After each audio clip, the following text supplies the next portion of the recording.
হরে কৃষ্ণ, রাধে রাধে। বন্ধুরা, তোমরা সবাই কেমন আছো? আশা করি ভালো আছো। তো আমিও ভালো আছি। তো আমাদের বাড়িতে আজকে একটা রেসিপি হয়েছিল, সেটা হলো বাড়িতে হয়ে থাকা থানকুনি পাতার চচ্চড়ি। তো থানকুনি পাতাগুলো তোমাদের দেখালাম, কুচিয়ে নিয়েছি। আর একটা বলাতে আলু আর বেগুন দিয়ে কুচিয়ে নিয়েছি। তো আলু বেগুন দিয়ে হবে চচ্চড়িটা। তো দেখো, কড়াই তেল দিয়ে দিয়েছিলাম। কড়াটা উনুনে বসিয়ে দিয়ে একটুখানি তেল দিয়ে যতক্ষণ না একটু হিট হয়েছে ততক্ষণ হয়েছে। এবার আমি একটা ছোট্ট কৌটোর মধ্যে চাপার মধ্যে 5 ফোড়ন নিয়ে নিলাম। এবার দেখো, প্রথমে শুকনো লঙ্কা দিয়ে দিব, তারপরে 5 ফোড়ন দিয়ে দিব।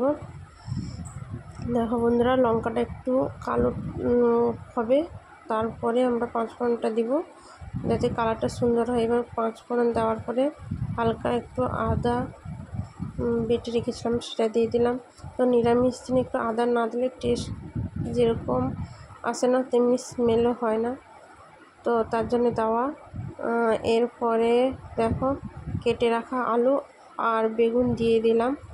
দেখো, এবার একটু নাড়াচাড়া করতে হবে যাতে মশলার যে ফোড়নটা দিয়েছি ওটা সবজিগুলোর মধ্যে যাতে ভালোভাবে ঢুকে যায়, দিলে ভালো লাগবে আর কি খেতে। তো তার জন্য ভালোভাবে নাড়াচাড়া করে নিলাম, একটু ভাজা টাইপের মতন হয়ে যাবে।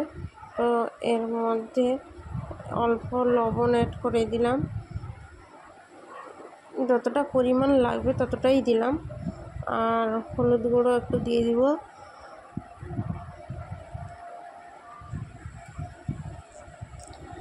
এরপরে একটু নাড়াচাড়া করে নিব যাতে হলুদ আর লঙ্কাটা পুরো সবজিগুলোর মধ্যে ভালোভাবে মিশে যায়।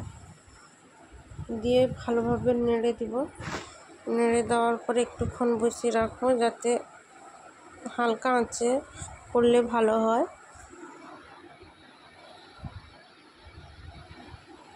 ধীরে ধীরে এইভাবে নাড়তে থাকবো।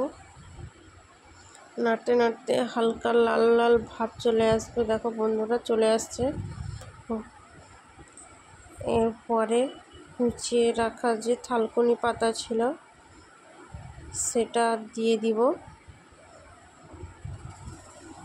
দিয়ে দেওয়ার পরে আবার খুন্তি নিয়ে ভালোভাবে নেড়ে চেড়ে দেব।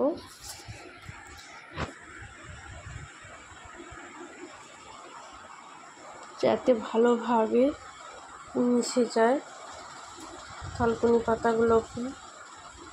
এইভাবে বন্ধুরা কুচিয়ে বাড়িতে রান্না করবে, খুবই খেতে ভালো লাগে এবং টেস্টফুলও হয়।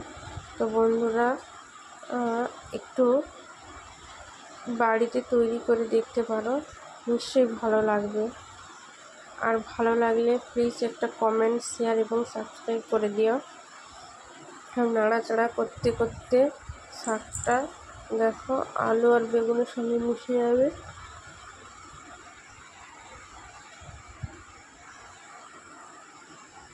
দেখো বন্ধুরা, শাক থেকে যে জলটা বেরিয়েছে এই জলটা মরে যাবে।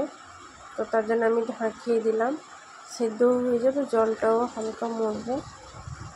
এবং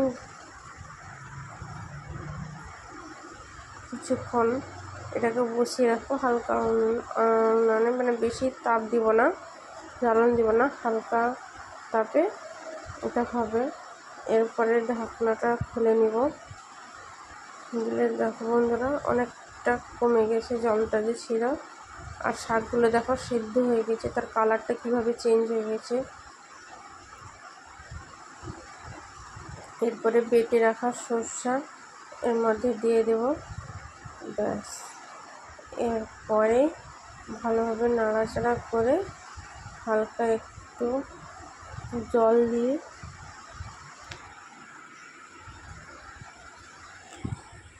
ঢাকিয়ে দিব। একটু ভালোভাবে নাড়াচাড়া না করলেও হবে না, সরষাগুলো ভালোভাবে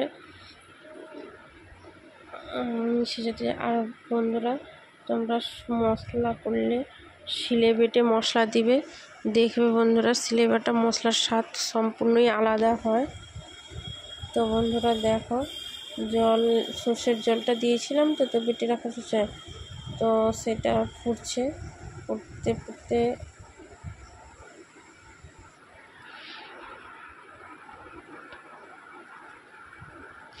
দেখো বন্ধুরা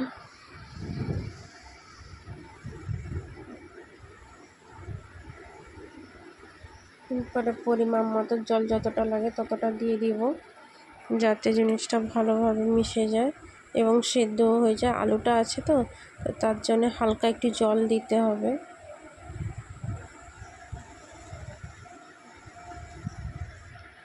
দেখো বন্ধুরা কত সুন্দর একটা কালার চলে এসছে এবং শাকগুলো সেদ্ধ হয়ে এসছে। দেখো ঢাকিয়ে দিলাম, এরপরে দেখো পুরো জল মরে গেছে এবং খুন্তি দিয়ে শাক আলু বেগুনগুলোকে ভালো করে খুন্তি দিয়ে নেড়ে চেড়ে নেব, যাতে আলু তো সেদ্ধ হয়ে গেছে তো শাকের সঙ্গে মিশে যায়। তো দেখো বন্ধুরা কত সুন্দর হয়েছে।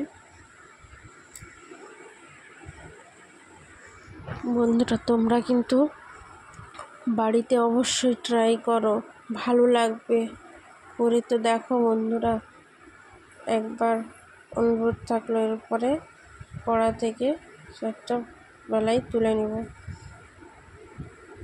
আর গরম ভাতে এই থানকুনি পাতার চচ্চড়িটা খেতে জাস্ট অসাম লাগে। তো বন্ধুরা তোমরা ট্রাই করতে পারো, যদি ভালো লেগে থাকে আমার এই ভিডিওটা তো অবশ্যই কমেন্ট করে দিও। আর ভিডিওটা শেষ করার আগে তোমরা সবাই আমার গোপাল ভাইকে বলে রাধে রাধে, হরে কৃষ্ণা, হরি বল, জয় নিতাই, গৌর নিতাই, রাধে রাধে। তো বন্ধুরা অবশ্যই একটা কমেন্ট, শেয়ার, সাবস্ক্রাইব করে দিও আর আমার ভিডিওগুলো দেখতে থাকো। তো বন্ধুরা বাড়িতে তো কাজ থাকে, তো তার জন্য সবসময় একই টাইমে ভিডিও দিতে পারি না। তো বন্ধুরা তোমরা প্লিজ আমার এই ভিডিওটা দেখো, আলাদা টাইমে দিই বলে প্লিজ বন্ধুরা কেউ স্কিপ করে যেও না। আজকের মতন টাটা, হরে কৃষ্ণ, হরি বল, রাধে রাধে।